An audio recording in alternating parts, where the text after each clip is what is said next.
Օրեր առաջ Աջափնյակում սարսափելի կրակոցներ էին հնչել, ինչի արդյունքում սպանվել էր երիտասարդ երգիչ Արսեն Վարդանյանը։ Այդ օրից ի վեր տարբեր վարկածներ են հնչում, թե ինչու համար են եղել այդ կրակոցները, ինչու համար են տղամարդիկ վիճել միմյանց հետ։ Վարկածները տարբեր են, սակայն բոլոր տեղերում էլ քննարկվում է մեկ փաստ. վեճը եղել է կնոջ համար։ 45-ամյա երգիչ Արսեն Վարդանյանի դուստրը Facebook-յան իր էջում հրապարակում է արել իր կյանքից անժամանակ հեռացած հայրիկի մասին, գրելով հետևյալը. «Պապ, դու այն մարդն էիր, ով ապրում էր սրտով, դու երգում էիր այնպես, ինչպես ապրում էիր, անկեղծ, առանց վախի, առանց կեղծիքի, քո համար ընկերությունը բառ չէր, դա պատիվ էր, դա հավատ էր, դա կյանք էր, դու այն մարդն էիր, ով չէր շրջվի վտանգից, ով չէր փախչի պատասխանատվությունից, ով կկանգներ մինչև վերջ։ Եվ դու քո կյանքը տվեցիր հանուն ընկերոջ, հանուն եղբոր, լուռ, առանց ցուցադրության, ուղղակի որովհետև այդպիսին էիր դու։ Այսօր շատերը կասեն ցավակցում ենք, բայց ես ասում եմ հպարտացեք, որ ճանաչել եք այդպիսի մարդու, որ ապրել եք նրա կողքին, որ լսել եք նրա ձայնը, դու միշտ երգում էիր վերադարձի, հայրենիքի, եղբայրության մասին, բայց այսօր դու ինքդ էլ գնացել ես մի ճանապարհ, որից վերադարձ չկա։ Պապ, այսօր գարունը գուցե սարերով է եկել, բայց իմ սրտում ձմեռ է, եւ երբ երգը կրկին հնչի, բոլորը կհասկանան, որ այդ բառերը պարզապես մեղեդի չէին, դրանք քո ճակատագիրն էին, նրա վերջին երգը լռությունն էր, բայց այդ լռությունն ավելի բարձր հնչեց, քան բոլոր բեմերը։ Նա երգում էր հոգին մատաղ եւ Աստված ընդունեց այդ մատաղը։ Ես հրաժեշտ չեմ տալիս քեզ։ Ես ասում եմ մինչև նոր հանդիպում։ Գրել է 45-ամյա Արսեն Վարդանյանի դուստրը։ Այս կրակոցների արդյունքում սպանվել է 45-ամյա Արսեն Վարդանյանը, ով ռեստորանային երգիչ է։ Արսեն Վարդանյանը ամեն օր ռեստորանային համալիրում հանդես էր գալիս իր երգերով եւ այդպիսով ուրախացնում հյուրերին։ Համացանցում տարածվում են Արսեն Վարդանյանի կադրերը, որտեղ երևում է, որ նա բավականին երիտասարդ, ինչպես նաեւ կյանքով լեցուն մարդ էր։ Լրագրող Լիա Սարգսյանը Facebook-յան իր էջում գրում է. «Աղմուկահարույց կրակոցներն ու սպանությունը եղել է կնոջ պատճառով, նոր մանրամասներ։ Իշխանություն լրատվականի տեղեկություններով այսօր Երևանում տեղի ունեցած աղմուկահարույց կրակոցներն ու սպանությունը եղել է կնոջ պատճառով։ Կրակոցների կիզակետում Աջափնյակում փողոցային կյանքով հայտնի Նարեկն է։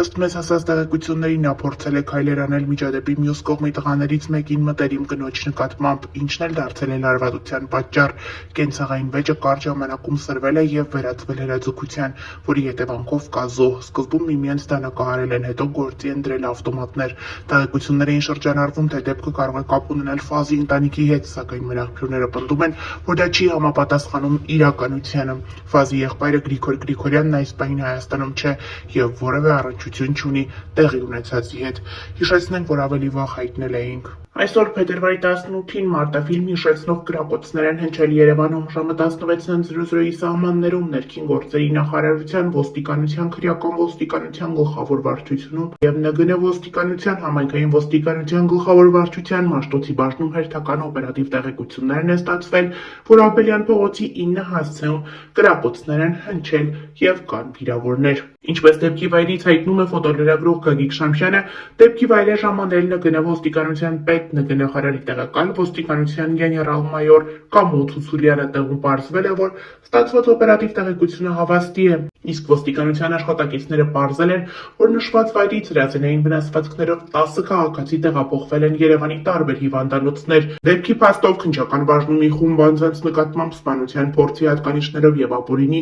զենք պահելու, կրելու, օգտագործելու հատկանիշներով հարուցվել է քրեական գործ։ Դեպքի վայրում հայտնաբերվել է ինքնաձիգով ատրճանակից կրակված մի քանի պարկուճ առնման դանակ Lexus, որի վրա առկա են կրակոցի հետքեր։ Այս պահին քրեական եւ համայնքային ոստիկանները պարզում են վիրավորների եւ Lexus-ի սեփականատիրոջ ինքնությունը։ Փետրվարի 14-ին Շամշյանքում է զանգահարել օրեր առաջ Արմավիրի մարզի գյուղերից մեկում իրենց խոսքով առևանգված 15-ամյա աղջկա հարազատներից մեկը։ Նա փոխանցել է աղջկա ծնողների կոչը ուղղված առևանգուղին եւ իրավապահ մարմիններին։ Հարազատի խոսքով դեպքը տեղի է ունեցել փետրվարի 11-ին, երբ անչափահաս աղջիկը դպրոցից տուն վերադառնալիս ենթադրաբար առևանգվել է եւ տեղափոխվել անհայտ ուղղությամբ։ Ըստ ընտանիքի անդամների, ծնողները որևէ հստակ տեղեկություն չունեն աղջկա գտնվելու վայրի կամ առևանգման նպատակի վերաբերյալ եւ արդեն մի քանի օր շարունակ անհանգիստ վիճակում են։ Ծնողները դիմել են ոստիկանություն եւ իրավապահ մարմիններից տեղեկացրել, որ գործը գտնվում է ընթացքի մեջ։ Ծնողները որևէ պարագայում չեն ցանկանում բանակցել կամ որևէ համաձայնության գալ առևանգուղի հետ։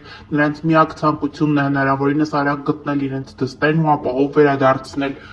տուն, փոխանցել է զրուցակիցը։ Նրա խոսքով ընտանիքի տեղեկություններ ունի, որ աղջկան հնարավոր է առևանգել է գյուղերից մեկի բնակիչը, սակայն աղջկա գտնվելու հստակ վայրը հայտնի չէ։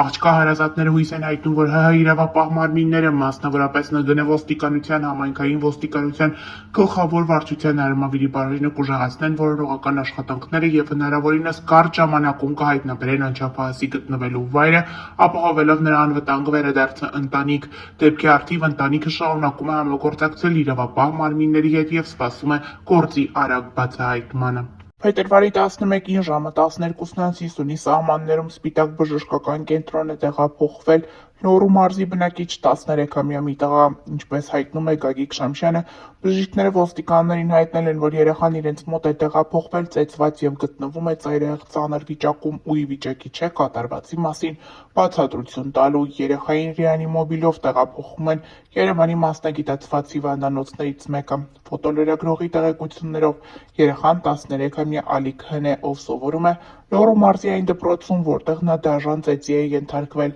եւ հենց դպրոցից էլ նրան այդ վիճակում տեղափոխել են հիվանդանոց։ Ողբերգական դեպք է տեղի ունեցել Երևանում ժամը 21:45-ի սահմաններում ՀՀ ներքին գործերի նախարարության ոստիկանության համայնքային ոստիկանության գլխավոր վարչության Մաշտոցի բաժնում օպերատիվ տեղեկություն է ստացվել, որ շտապօգնության 26 խումբը կրծքավանդակի շրջանում ցավ կանչով մոտեցել է Նորաշեն թաղամասի տներից մեկը, որտեղ մինչ շտապօգնության խմբի հասնելը հանկարծամահ է եղել 29-ամյա Գագիկ Խ-ն։ Ինչպես հայտնում է ֆոտոլրագրող Գագիկ Շամշյանը, մեկնել է ոստիկանության Մաշտոցի բաժնի օպերատիվ խումբը ավագ համայնքային ոստիկանի գլխավորությամբ։ Ահազանգով ժամանել են նաև ՀՀ քննչական կոմիտեի Երևան քաղաքի քննչական վարչության Աջափնյակ եւ Դավիթաշեն վարչական շրջանների քննչական բաժնի խումբը օրվա պատասխանատու հերթապահ քննիչի գլխավորությամբ արտաքին զննությամբ դիակի վրա բռնության հետքեր չեն հայտնաբերվել։ Քննիչի հանձնարարականով նշանակվել է դիակի դատաբժշկական փորձաքննություն, դեպքի փաստով քննչական բաժնում սպանություն, հանկարծամահություն հատկանիշներով նախաձեռնվել է քրեական վարույթ։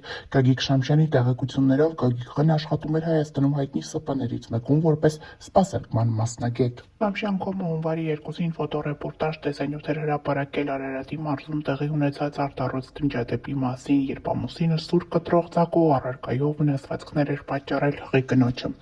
Դեպքի փաստով քննչական կոմիտեի Արարատի մարզային քննչական վարչությունում մարմնական վնասվածքներ պատճառելու հատկանիշներով նախաձեռնվել է քրեական վարույթ, իսկ ՀՆԳՆ ոստիկանության քրեական ոստիկանության գլխավոր վարչության Արարատի մարզային վարչության ծառայողները վարչության պետ Սարիբեկ Ռուստամյանի գլխավորությամբ ստացված օպերատիվ տեղեկություններով պարզել են դեպքի հետ կապված որոշ հանգամանքներ։ Այդ օրը ժամը 18:55-ի սահմաններում արտաշատ բժշկական կենտրոն է տեղափոխվել կտրաստակած վերքեր ախտորոշման Արարատի մարզի բնակիչ 24-ամյա Ռաֆիկ Հ-ն, ում վիճակը բժիշկները գնահատել են ծանր։